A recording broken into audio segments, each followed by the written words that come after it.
75 years ago today, the Imperial Japanese Navy waged a surprise military strike against the United States at our naval base in Pearl Harbor, Hawaii.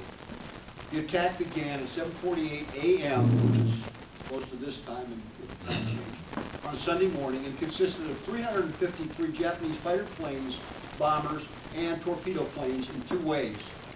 These planes were launched from 6 aircraft carriers that were stationed approximately 10 nautical miles north of the entrance to Pearl Harbor. The damage was massive. All 8 of the U.S. Navy battleships were damaged, and 4 were sunk. All but the USS Arizona were later raised, and 6 were returned to service and went on to fight in the war. Japan intended the attack as a preventive action to keep the U.S. Pacific Fleet from interfering with the military actions of the Japanese planned in Southeast Asia against overseas territories of Great Britain, the Netherlands, and the United States. Over the next 7 hours, there were coordinated attacks on the U.S.-held Philippines, Guam, and Wake Island, and on the British Empire of Malaya, Singapore, and Hong Kong. 218 soldiers and airmen were killed, and 364 were wounded. 109 Marines were killed, and 35 wounded.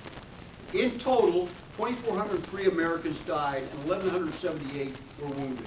18 ships were sunk or run aground. Of the American fatalities, nearly half were due to the explosion of Arizona's forward magazine after it was hit by a modified 40-centimeter shell. Despite the horrific damage inflicted by the first 2 waves, history will reflect that it could have been far worse, for a variety of reasons, not least of which was an unacceptably low amount of fuel. A 3rd wave of attacks by the Japanese was abandoned. Had the 3rd wave been carried out, much of Pearl Harbor's fuel and torpedo storage, maintenance, and dry dock facilities would have been lost, thereby not allowing the U.S. to respond quickly to other Japanese attacks in the Pacific.